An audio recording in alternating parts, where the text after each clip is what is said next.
반갑습니다. 송재준입니다. 윤석열 대통령에 대한 탄핵 심판에서 최종 변론까지 정리가 되고 사실상 이제는 탄핵 심판 결과를 앞두고 있는 상태인데요. 이미 알고 계시는 것처럼 헌재에 대한 불신은 정말 진짜 대한민국 건국 이후로 가장 최고치를 찍고 있다라고 얘기할 수 있을 것 같습니다.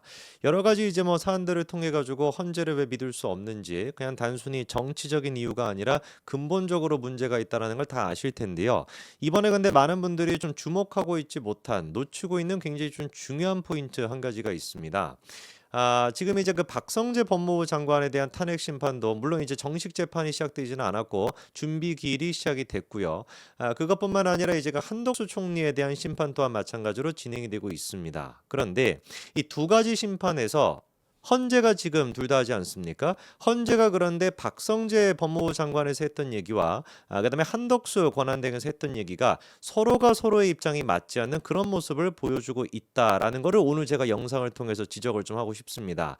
약간 이제 이 부분 같은 경우는 복잡할 수 있다 보니까 기사화도 잘 안 되는 것 같은데 정말 어이가 없는 일이 이번에 있었거든요. 그게 무엇인지를 제가 좀 정확하게 짚어드리도록 하겠습니다. 일단 그 한덕수 총리의 탄핵 케이스 같은 경우는 이번에 정청래와 그다음에 이제 문영배 양측 사이에 자그마한 실랑이가 좀 있었습니다. 그 실랑이 했던 영상부터 간단하게 좀 보시죠. 제가 잘 몰라서 여쭙는데요. 저도 그 이해를 할 수가 없네요. 대통령 탄핵 사건 건은 다 주면서 국무총리 탄핵 사건에는 주지 않는다. 그러면 어떤 건 주고 어떤 건 안 주고 그럴 이유는 저는 없다고 보거든요. 제가 정리하겠습니다. 그런 주장도 할 수 있고 저런 주장도 할 수 있는데 거꾸로 이렇게 생각할 수도 있지 않습니까? 기본적으로 탄핵소추는 입증 책임을 국회에 지우고 있고 국회에게는 탄핵소추 의결 전에 법사위 해부에서 조사할 수 있는 권한을 주었습니다. 그걸 포기하고 여기 들어왔을 때는 그에 따른 불이익도 감수해야지 수사기관의 선의에 기대해서 탄핵소추 절차를 진행하겠다는 것은 저로서는 반드시 그래야 된다는 의무감을 못 느낍니다. 자, 저게 지금 무슨 말이냐? 제가 뭐 다른 영상을 통해서 자세하게 말씀을 드렸습니다만 간단하게만 좀 축약해서 말씀을 드리면 정청래가 지금 얘기하는 거는 검찰이 수사를 해가지고 수사 기록이 있지 않겠습니까? 그 수사 기록을 지금 이제 한덕수 권한대행의 탄핵 심판에서 증거로 채택을 해달라라는 거예요. 왜냐하면 검찰 측에서 이제 그 수사 기록을 갖다가 한덕수 권한대행의 케이스에는 제출을 안 했기 때문에 이거를 증거로 채택하면은 반드시 의무적으로 보낼 수밖에 없지 않겠습니까? 근데 그 부분에 대해 가지고 이제 문영배가 하는 얘기는 뭐냐면은 아니 너네들이 지금 절차를 무시하고 그리고 난 다음에 이렇게 진행을 해가지고 그거를 증거로 채택할 수 있는 기회가 있었는데 자기들이 그거를 지금 놓쳐놓고 이제 와가지고 현재 같은 경우는 헌재가 수사기관한테 수사 기록을 갖다가 제출하십시오 의무화할 수 있는 규정이나 법조항이 하나도 없는데 어떻게 그거를 갖다가 우리한테 요구할 수가 있냐. 그리고 또 그거를 핑계 삼아 가지고 변론기를 또 지금 잡아달라라고 하는 거는 우리가 허락할 수가 없다. 이게 지금 문영배의 입장입니다.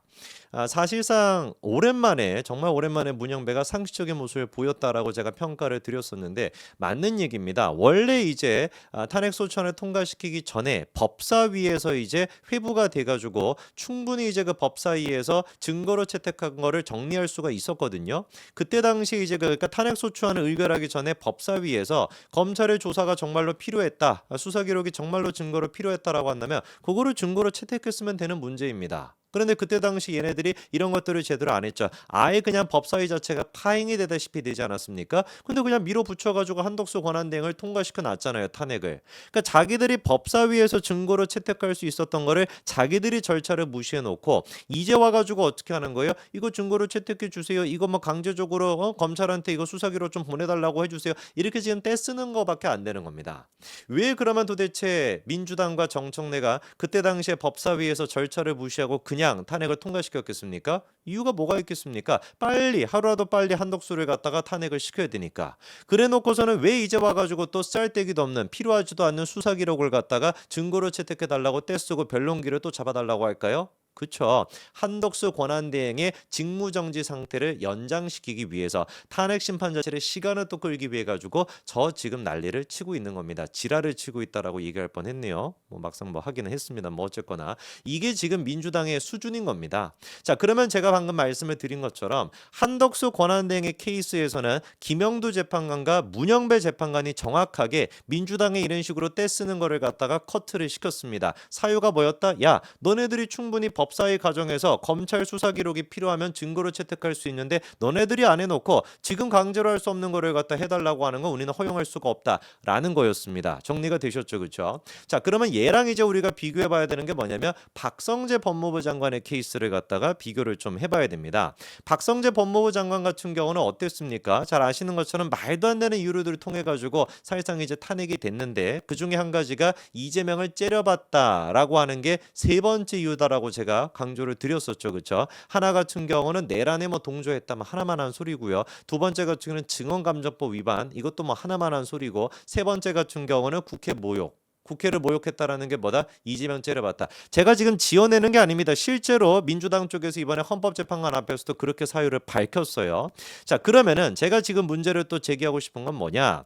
박성재 법무부 장관의 탄핵 심판에서 같은 경우도 사건의 증거 기록을 확보하는가 이거를 둘러싸고 논란이 있었습니다. 다시 한번요. 박성재 법무부 장관의 케이스에서도 사건 증거 기록 확보를 놓고서 논란이 있었습니다. 그럼 아까 전에 한덕수 권한대행의 케이스를 생각을 해봤을 때 사건의 증거 기록을 갖다가 법사위나 그럴 때에서 정리할 수 있었는데 왜 안 했어? 지금 하는 건 떼쓰는 거야 라고 커트를 시킨 게 헌재 아니었습니까? 누구랑 누가? 문영배랑 김영두가. 그러면 똑같은 헌재잖아요. 똑같은 헌재이기 때문에 당연히 박성재 법무부 장관의 케이스에서도 사건 증거 기록을 갖다가 어떻게 써야 되겠습니까? 그거를 갖다가 받아들여줘서는 안 돼야 되겠죠. 놀랍게도 그런데 정계선 재판관 같은 경우는 그거를 받아줬습니다. 정계선도 헌법재판관이죠. 이러니까 제가 질문이 생기는 거예요. 도대체가 헌재라고 하는 조직은 사안에 따라 가지고 사건에 따라 가지고 인물에 따라 가지고 헌법이라고 하는 거 헌법재판소 법이라고 하는 게 다르게 적용이 되는 조직입니까? 그거를 우리가 법이라고 할 수 있나요? 그거를 우리가 뭔가 원칙이라고 얘기할 수가 있나요? 이번에 그래가지고 박성재 장관 측에서도 뭐라고 반발했었냐? 이제 와가지고 뒤늦게 피청구인에 대한 탄핵 심판에서 내란죄 유무죄를 갖다가 판단하겠다라는 것이냐? 어떻게든 절차를 지연시켜 법무부 장관의 직무 집행을 장기간 정지시키려고 하는 검은 속셈에 불과한 것이다. 이렇게 이제 반발했는데 똑같은 논리인 거예요. 정청래가 그런 식으로 수사기관의 어떤 그 증거 자료를 갖다 채택해달라고 요구한 것도 뭡니까? 아무 쓸모도 없는 것을 왜 그렇게 요구하는 거예요? 그것도 오고 채택하고 이러면 또 시간이 걸리지 않습니까? 한덕수 권한대행의 직무정지 상태를 연장시키기 위해서 그 짓거리를 했던 것이고 박성재 법무부 장관 케이스도 똑같이 지금 그 짓거리를 한 것인데 이 지적에 대해 가지고 정계선 재판관은 뭐라고 얘기를 하냐? 윤석열 대통령의 내란죄 사건 기록은 소추 사유와 관련이 없다고 볼 수 없기 때문에 채택하겠다. 바꿔 얘기해가지고 내란죄 사건에 대한 기록은 박성재 법무부 장관의 탄핵소추 사유와 관련이 있기 때문에 증거로 채택을 하겠다는 거예요. 그럼 아까 전에 정청래 케이스 같은 경우는 왜 문영배랑 그다음에 김영두 재판관이 그거를 갖다가 각하시켰습니까? 왜 그거를 기각시켰습니까? 내란죄랑 관련이 없는 내용이었나요? 아니잖아요. 절차적으로 문제가 있기 때문에 그거를 기각시킨 거 아닙니까? 내용이 아무리 관련이 있다라고 할지라도 탄핵 소추를 통과시키기 전에 법사위에서 충분히 증거로 채택할 수 있었음에도 불구하고 그냥 절차를 무시하고 빨리빨리 탄핵 하느라고 그거를 안 한 거기 때문에 이번에 한덕수 권한대행의 케이스에서도 그 절차를 문제 삼아가지고 기각을 시킨 것인데 왜 박성재 법무부 장관 케이스 같은 경우는 내란죄랑 연관이 돼 있기 때문에 이거를 채택하겠다 이렇게 얘기를 합니까?